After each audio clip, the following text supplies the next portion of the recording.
13. Black R&B Legends fans suspect were murdered by the Mafia. They were the voices that changed the world.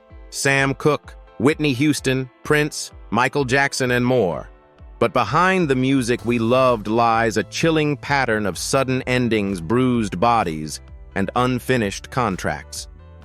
13 legends gone too soon, each leaving behind whispers of hidden debts, mafia ties, and warnings ignored. Were these icons truly victims of fate, or silenced because they dared to take control of their own power? At Legends of Black Excellence, we dig into the shadows. Like, subscribe, and join us, because the truth behind these deaths may be darker than anyone ever admitted. James Brown. James Brown wasn't just a performer, he was an unstoppable force who transformed American music. Born in 1933 in South Carolina, he rose from poverty to become the godfather of soul, selling more than 50 million records worldwide. With hits like I Got You, I Feel Good, and Papa's Got a Brand New Bag. Brown invented funk-influenced rock, hip-hop, and R&B, and built an empire that made him one of the most recognizable entertainers on the planet. His charisma on stage was matched only by his business acumen. He owned radio stations, real estate, and his own publishing rights.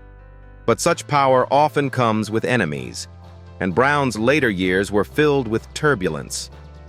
On December 25, 2006, James Brown died at age 73 in an Atlanta hospital. The official cause was heart failure brought on by pneumonia. But from the start, those closest to him raised red flags. Brown's daughter Yama and several of his friends insisted he had been in good spirits and planning performances just hours before his sudden decline. One attending doctor even admitted to being uneasy with the official medical records, noting inconsistencies in his symptoms. What fueled suspicion further was Brown's own behavior before his death. Friends said he often hinted that he knew too much about the inner workings of the music industry, contracts, debts, and connections to powerful groups. He had spoken of writing a memoir that would name names and expose secrets. Some even whispered that he intended to change his will to redirect parts of his vast fortune, rumored to be worth over $100 million, to causes outside the industry.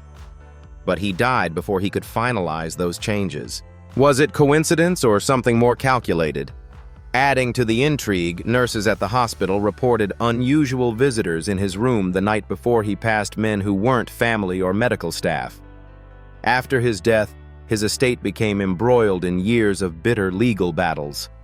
Control of his assets shifted rapidly, leaving his children and former partners fighting in court, while outside parties profited from his catalog and likeness. For many fans, the speed with which his empire was divided seemed all too convenient. Brown's passing was not just the loss of an artist, it was the loss of a revolutionary figure who had demanded independence in a system built on control. He was one of the first black performers to own his masters, and he fiercely resisted exploitation, making him both admired and targeted. In the eyes of his admirers, his sudden death was not just a medical tragedy. It was the quiet removal of a man whose influence extended far beyond the stage. Prince. Prince Rogers Nelson, known worldwide simply as Prince, was more than a musician. He was a revolutionary force who reshaped the boundaries of funk rock and R&B. Born in Minneapolis in 1958, he rose from modest beginnings to global superstardom, selling over 150 million records and earning 7 Grammy Awards, an Academy Award, and a Golden Globe. But beyond the dazzling performances and iconic purple persona, Prince was also a fierce advocate for artistic independence. He waged battles against record labels, famously scrawling the word "slave" across his cheek in the 1990s to protest Warner Brothers' stranglehold on his music catalog. He even changed his name to an unpronounceable symbol to free himself from contractual bondage, a decision that stunned the entertainment industry. By the mid-2010s, Prince had become one of the few artists who fully owned his masters, a treasure trove of recordings valued in the hundreds of millions. That immense power, however, came with enemies. In April 2016, at only 57 years old, Prince was found unresponsive in an elevator inside his Paisley Park estate. The official report ruled his death an accidental fentanyl overdose, but for fans and conspiracy theorists alike, the explanation never seemed complete. Investigators discovered counterfeit pills in his home labeled as oxycodone, but laced with lethal amounts of fentanyl.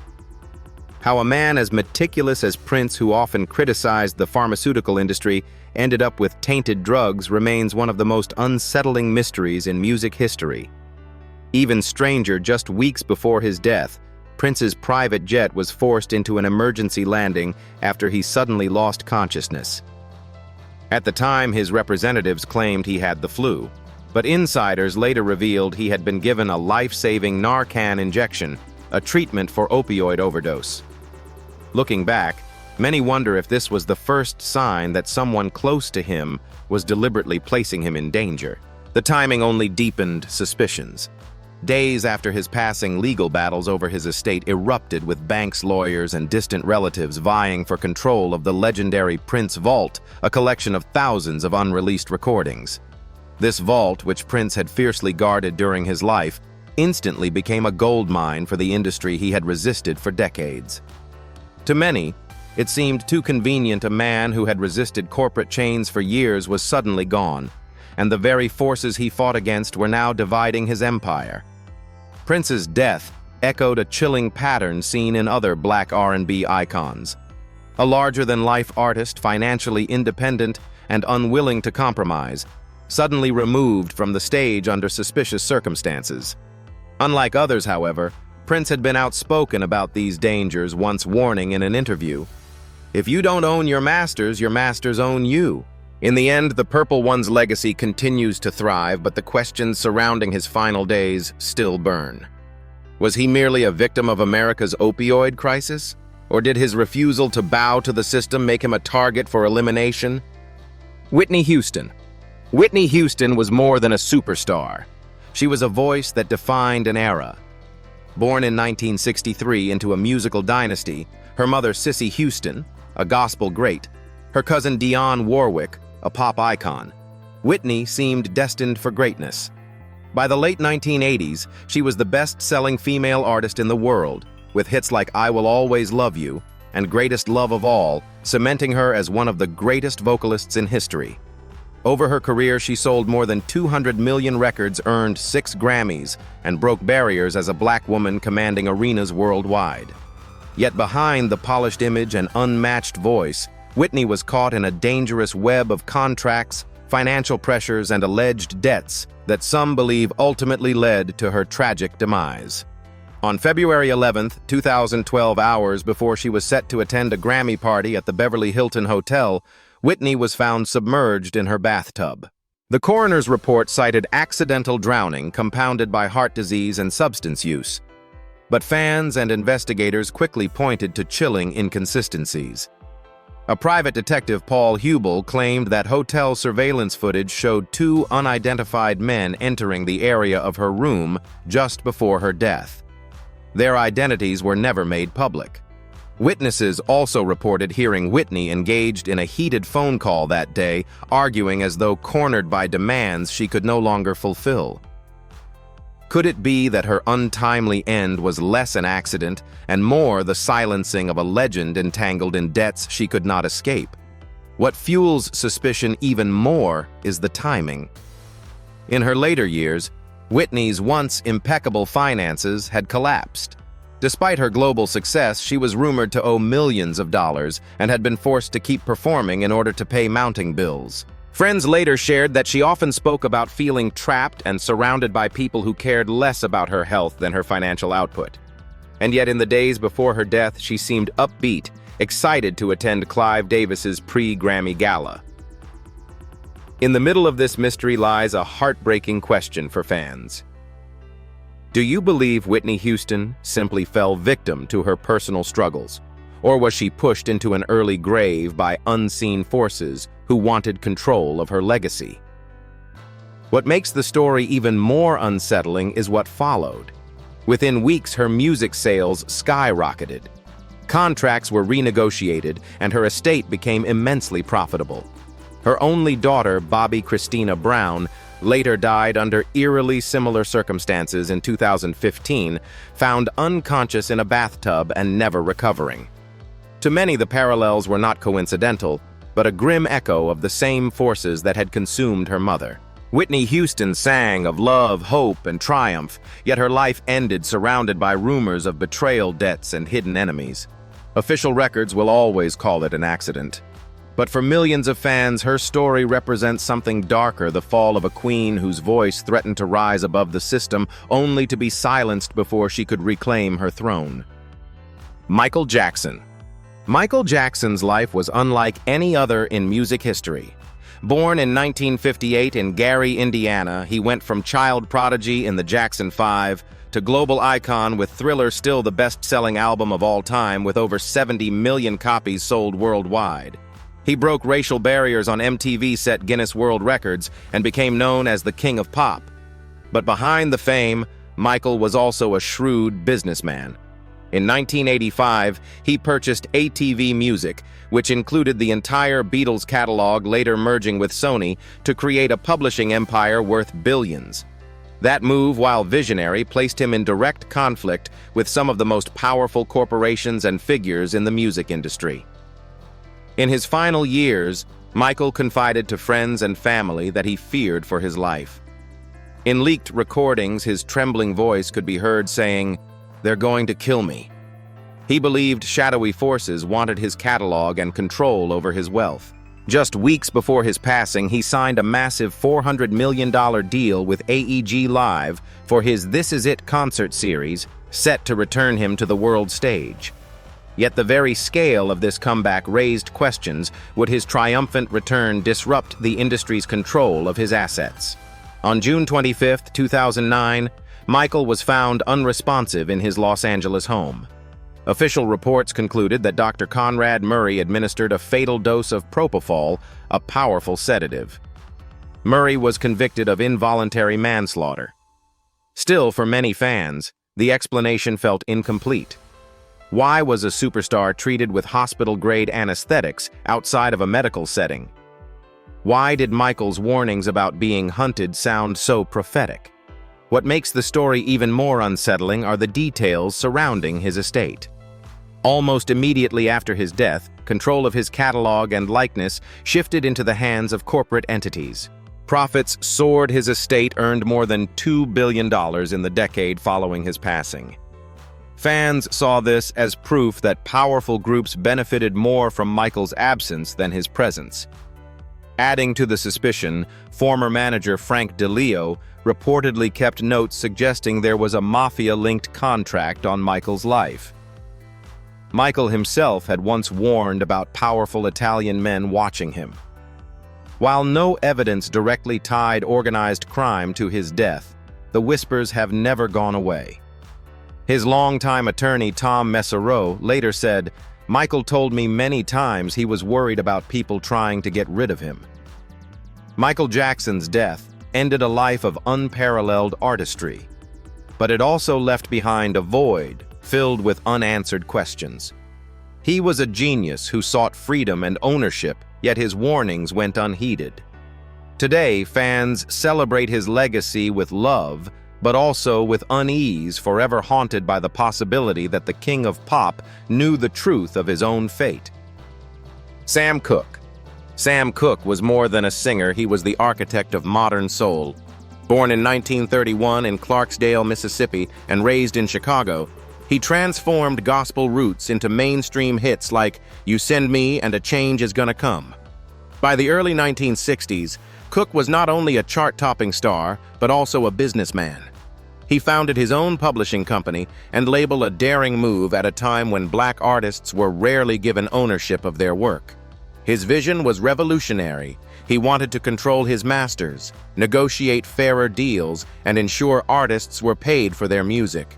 That ambition made him both admired and feared in an industry tightly controlled by powerful, often predatory forces. On December 11, 1964, Cooke was shot dead at the Hacienda Motel in Los Angeles. The official story claimed he had kidnapped a woman and then burst half-dressed into the motel office where the manager, Bertha Franklin, shot him in self-defense. The police closed this case as a justifiable homicide. But from the beginning, the details didn't add up. Cook's friends and family were stunned. Witnesses described his body as severely beaten with injuries far beyond a single gunshot wound. Legendary singer Etta James later confirmed that when she viewed his remains, his face and torso bore deep bruises. How could such damage occur in a brief scuffle? Even stranger were the business conflicts swirling around him. At the time of his death, Cook was negotiating new contracts that threatened to cut major labels out of their profits. He was also rumored to be carrying large sums of cash and possibly facing debts tied to underworld figures. For some fans, the motel incident was a convenient cover story that erased the real question: who profited most from his silence? Do you believe Sam Cooke truly died in a chaotic accident? Or was he deliberately eliminated because he demanded freedom in an industry built on control? The aftermath only deepened the mystery. His publishing rights and planned independent label never came to fruition, and his family received only fragments of what his catalog was worth. The songs he left behind, especially A Change Is Gonna Come, grew into anthems of the civil rights era, but the man himself was gone just as his influence was expanding beyond music. Friends recalled that in his final weeks, Sam seemed nervous, telling confidants he felt he was being followed. Cook's death symbolized a chilling reality of the 1960s. A black artist who grew too powerful too quickly, risked colliding with forces larger than talent or fame. Official records say the King of Soul was killed in a tragic misunderstanding. But to his fans, the unanswered bruises, the lost contracts, and the silenced voice tell another story: that Sam Cooke may have paid the ultimate price for daring to own his destiny. Marvin Gaye. Marvin Gaye was more than Motown's golden boy. He was the soul of a turbulent generation. Born in Washington, D.C. in 1939, he rose from gospel choirs to become the voice of social conscience. With albums like What's Going On and Let's Get It On, he sold more than 25 million records worldwide, weaving politics, love, and spirituality into music that still resonates today. Yet behind his brilliance lay a life of struggle, failed marriages, tax problems, and crippling addictions that left him vulnerable to forces far beyond family drama. On April 1, 1984, Marvin was shot by his father after an argument at their Los Angeles home. The headlines screamed of domestic tragedy. But for many fans, the official story seemed far too simple. Marvin had been drowning in debt, reportedly owing the IRS millions, and seeking cash advances from questionable sources to keep afloat. Whispers of connections to underworld lenders began to swirl, with some theorists suggesting that the violent confrontation with his father was the perfect cover for a silencing that tied up both financial and contractual loose ends. Friends recalled that in the weeks before his death, Marvin seemed unsettled. He told those close to him that he felt something was closing in and that he doubted he would live to see another birthday. He even gave away personal possessions, as though he were preparing for the inevitable. Was this simply the despair of a man in turmoil, or a premonition that others were orchestrating his downfall? What makes the case even murkier is how quickly his estate was settled. Within months, debts were erased, unreleased music was reassigned, and legal battles that had haunted Marvin suddenly disappeared. Fans who loved him for his fearless honesty, his willingness to sing about war, poverty, and racial injustice, were left wondering if he had become too dangerous for the very system that profited from his voice. Even the weapon used raised suspicions. The gun was one Marvin had purchased for his father as a gift. To some, this felt symbolic, as if he had unknowingly supplied the instrument of his own demise. Adding to the unease, his death came at a time when his career was poised for revival. He had just released Midnight Love and earned a Grammy for Sexual Healing. Instead of redemption, the world was handed a clean narrative, a family dispute gone too far. For millions of fans, that story never rang true. Marvin Gaye wasn't just silenced by a bullet. He was silenced at the very moment his voice was needed most. His death stands not only as a tragedy of family conflict, but also as a haunting symbol of how a brilliant black artist fighting for freedom and truth could be erased with shocking convenience. Otis Redding. Otis Redding's career was brief but seismic. Born in Dawson, Georgia in 1941, he rose from gospel choirs and talent shows to redefine soul music with a voice both tender and thunderous. By the mid-1960s, he was hailed as the crown prince of soul, delivering classics like Respect and Try a Little Tenderness. At just 26 years old, Redding was already reshaping the industry, drawing both black and white audiences together in ways few artists had managed. In 1967, he headlined the Monterey Pop Festival, solidifying his path toward superstardom. Yet within months, his life ended in a way that felt far too abrupt, leaving fans to question whether it was fate or something more sinister. On December 10, 1967, Otis boarded a small Beechcraft H-18 airplane with members of the Bar-Kays band heading to a gig in Wisconsin. Minutes before landing, the plane plunged into the icy waters of Lake Monona. Only one person survived.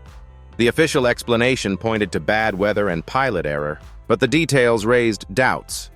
The plane had a documented history of mechanical issues, yet it was still cleared for flight.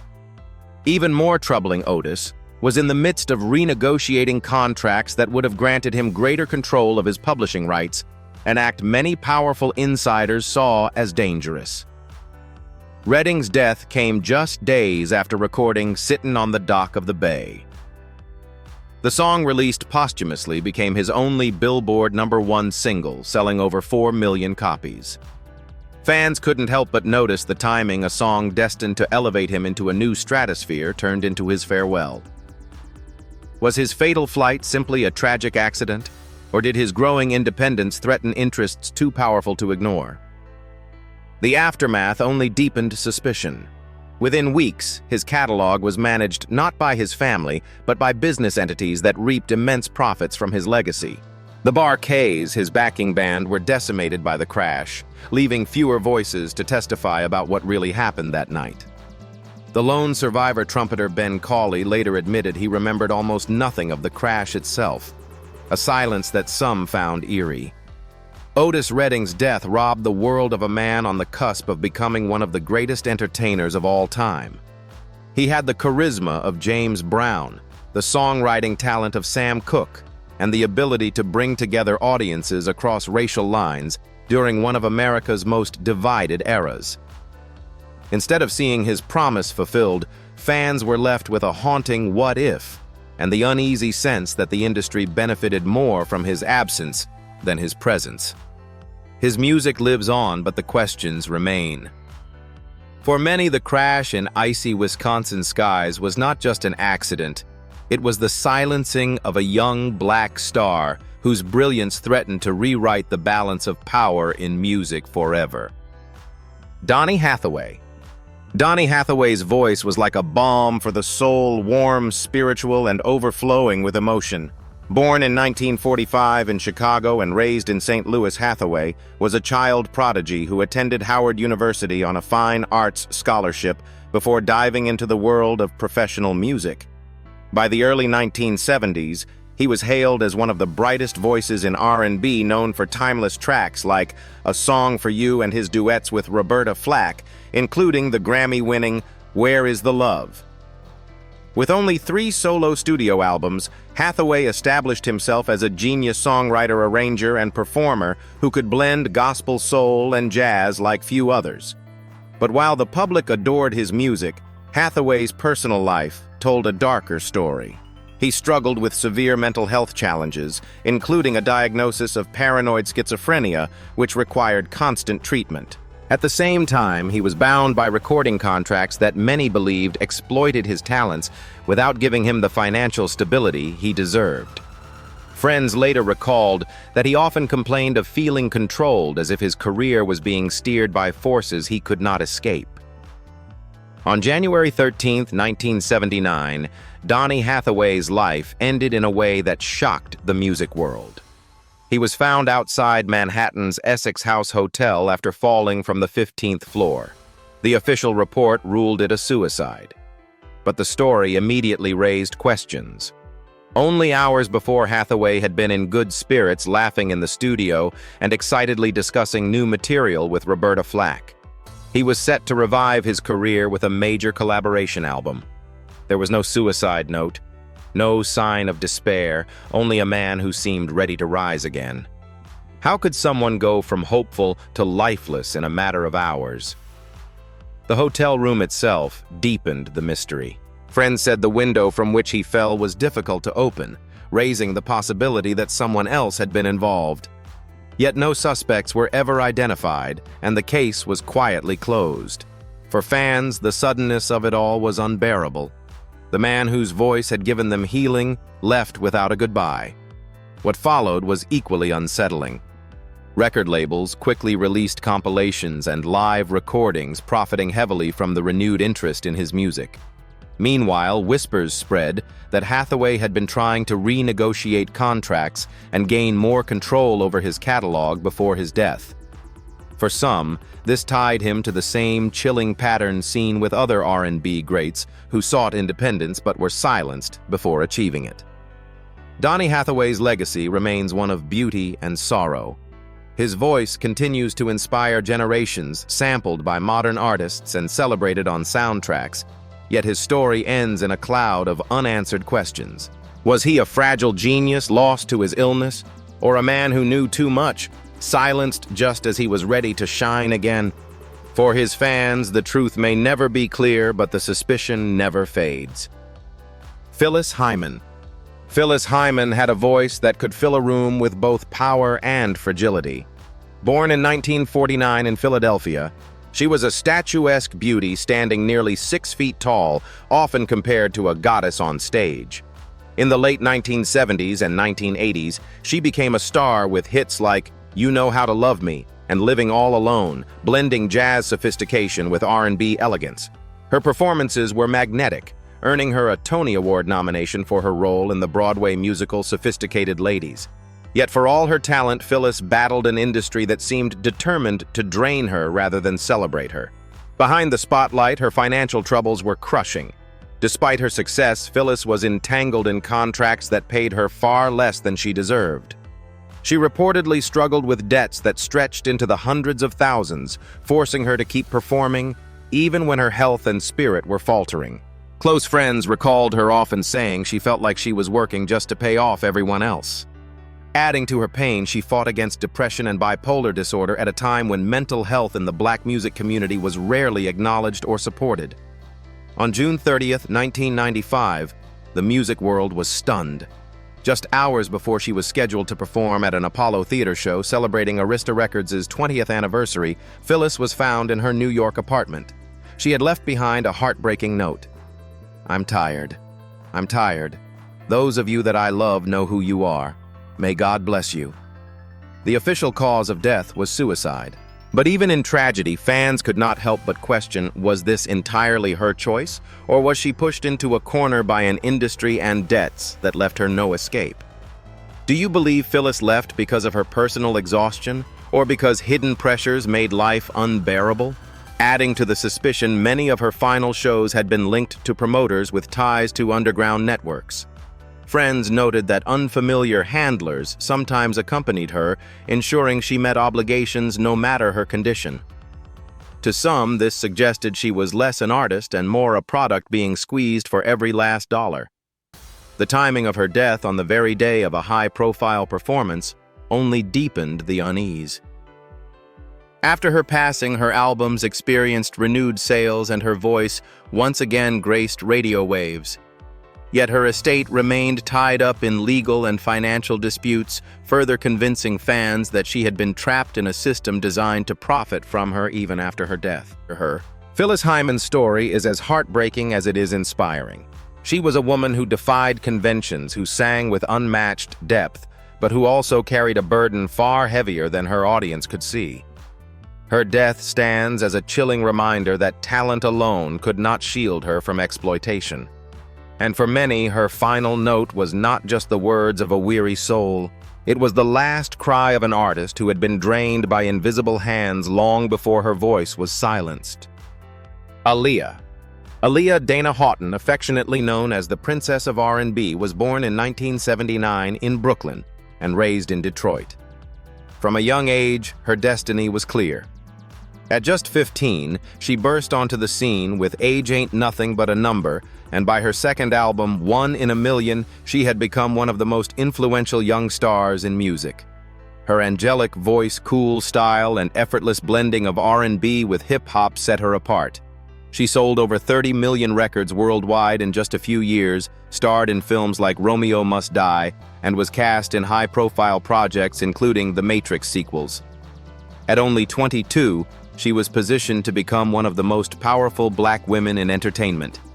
Then, just as her star was reaching new heights, it was extinguished. On August 25, 2001, Aaliyah boarded a small Cessna 402B in the Bahamas after filming the music video for Rock the Boat. Minutes later, the plane crashed shortly after takeoff, killing everyone on board. The official report cited two causes: the plane was overloaded by several hundred pounds, and the pilot Luis Morales was not licensed to fly that aircraft and had traces of cocaine and alcohol in his system.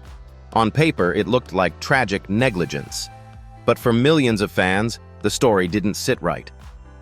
Why was a global superstar placed on such an unsafe flight? Why was a pilot with a questionable record hired at the last minute? Witnesses in the Bahamas later revealed that Aaliyah initially resisted boarding. They recalled her expressing unease, even refusing to get on at first. Some said she was pressured by members of her entourage who insisted they couldn't afford delays. That detail left fans shaken. Why was her safety sacrificed for a production schedule? The aftermath added fuel to suspicion. Within days of her passing her album, Aaliyah soared up the charts. Her videos flooded television, and her unfinished film projects became highly profitable ventures. To many, it felt disturbingly convenient. The industry stood to gain more from her legacy than from her continued independence. Rumors spread that she had begun asserting more control over her career, just as earlier legends had done, making her a threat to those who preferred young stars to remain compliant. For her family, the loss was immeasurable. For her fans, it was a wound that never healed. They replay her final interviews where she spoke of having dreams bigger than music and wonder how much more she would have achieved if given time. Aaliyah's story is not just about a plane crash, it is about a promising life cut short at the precise moment when her power was about to multiply. Even now, nearly 25 years later, fans still whisper the same question. Did the Princess of R&B fall victim to bad luck? Or was she the latest name in a chilling pattern of artists silenced before they could seize true freedom? Barry White. Barry White's voice was unmistakable, deep, velvety, and commanding the kind of sound that could turn a simple phrase into a declaration of passion. Born in 1944 in Galveston, Texas, and raised in Los Angeles, he overcame a troubled youth to become one of R&B's most successful artists.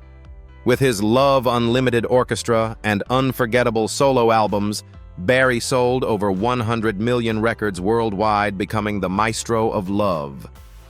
His classics, Can't Get Enough of Your Love, Babe, and You're the First, the Last. My Everything defined romance for generations. But as his career soared, the forces behind the glittering industry began to pull him into darker territory. By the late 1990s, Barry's health was deteriorating. He battled high blood pressure, kidney failure, and heart disease, but some fans questioned why his decline seemed so sudden. Only a few years earlier, he had been performing with vigor-commanding stages across the globe. Whispers circulated that Barry had been caught in a web of lawsuits, copyright disputes, and business deals with figures tied to clandestine networks. His empire, estimated at tens of millions, became the target of constant legal battles that drained both his finances and his energy. In interviews, Barry sometimes hinted at unseen pressures. Once he remarked half-jokingly, "Sometimes I feel like I'm singing for people I don't even see." To casual listeners, it sounded cryptic, but for his loyal fans, it felt like a veiled acknowledgement that there were hidden hands profiting from his work. Even while hospitalized, reports suggested he faced demands to sign over financial agreements, as though his career was being monetized to his very last breath. Could Barry's rapid health decline have been accelerated not just by illness, but by relentless exploitation? Barry White passed away on July 4, 2003, at just 58 years old, officially from kidney failure and complications of long-term hypertension. His funeral was filled with tributes, a celebration of a man whose music had brought joy worldwide.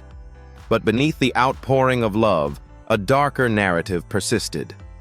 Fans pointed out how swiftly his catalog was reissued and monetized after his passing.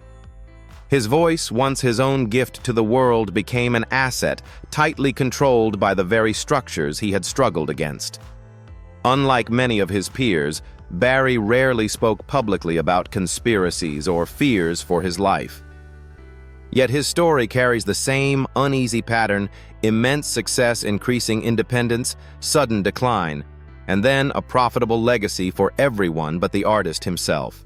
For those who loved him, the sadness lies not only in losing a voice of romance, but in suspecting that Barry White, the man who gave the world love songs, may have spent his final years entangled in a system that loved only his profits. Curtis Mayfield. Curtis Mayfield was never just a singer. He was a prophet with a guitar. Born in 1942 in Chicago's Cabrini Green housing projects, he rose from gospel choirs to lead the Impressions, penning classics like People Get Ready, an anthem of the civil rights movement. As a solo artist, his 1972 album Superfly became one of the first soundtrack LPs to outshine the film itself, selling more than 2 million copies. His music was bold, political, and unafraid to call out injustice. In an era when many artists avoided controversy, Curtis was a voice for the oppressed. But speaking truth to power often comes at a cost. On August 13, 1990, Mayfield was performing at an outdoor concert in Brooklyn when tragedy struck. As he prepared to take the stage, a massive lighting rig crashed down on him, leaving him paralyzed from the neck down. The official explanation was equipment failure. Yet for fans and fellow musicians, the accident felt eerily precise. The rig had been inspected beforehand and conditions were calm. How could such a catastrophic collapse occur without warning? Some began to whisper that Curtis had been silenced for refusing to compromise his message. Was this truly an accident, or a staged attempt to stop a voice that dared to speak too much truth? What made the timing more suspicious was Curtis's defiance just days before. He had reportedly argued with organizers about censorship. He refused to soften the political content of his setlist. Shortly after, he was struck by the very equipment meant to amplify his voice. After the accident, Mayfield's career was transformed. Though paralyzed, he continued to record by lying flat on his back with a microphone suspended above him. His determination inspired millions, but it was also marked by isolation and financial struggle. His most personal songs, filled with the same fire that made him beloved, received little promotion, as if the industry had quietly decided his politically charged messages were safer buried. Curtis lived 9 more years, releasing the powerful album New World Order in 1996, before complications from diabetes and his injuries took his life in December 1999 at age 57. His passing was reported as natural, but many fans believe his true battle began the night of the accident in Brooklyn. What should have been a revival of his career became a long, painful decline that robbed him of the stage he loved. Luther Vandross. Luther Vandross was often called the Velvet Voice, a man whose smooth ballads defined love for an entire generation.